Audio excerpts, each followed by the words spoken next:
Bonjour les enfants, j'espère que vous allez bien.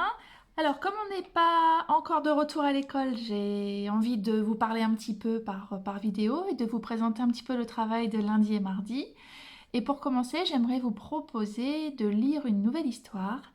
Et c'est une histoire qui parle d'une petite chenille. Vous vous souvenez de notre élevage de chenilles en classe? Eh bien justement, comme c'est la période, c'est le printemps, dehors on a des petites chenilles qui apparaissent, vous en avez peut-être déjà trouvé dans le jardin.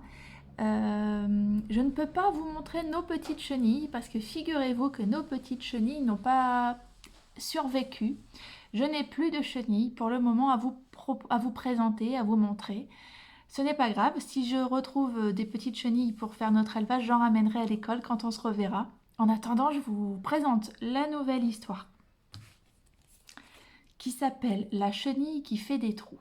Et avant de vous la lire, j'aimerais qu'on discute un petit peu, que je discute avec vous et que vous essayez de répondre même si je ne peux pas vous entendre. Vous parlerez à vos parents et on essaye de discuter un peu comme ça. Alors voici la couverture, la première de couverture de notre histoire. Que voyez-vous? De quoi pourrait bien parler notre histoire?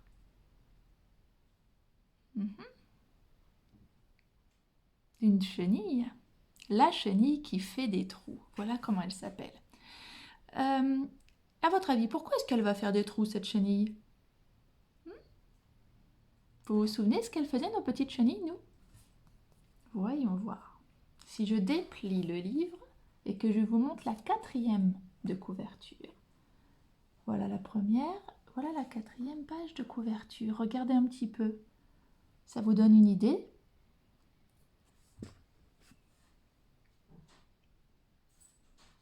Qu'est-ce que c'est? Eh oui, c'est un petit trou. Pourquoi y a-t-il un petit trou sur cette feuille? Eh oui, la chenille a mangé. Elle a grignoté un morceau de la feuille. La chenille qui va faire des trous, vous vous en doutez, elle va faire des trous dans des feuilles. Peut-être.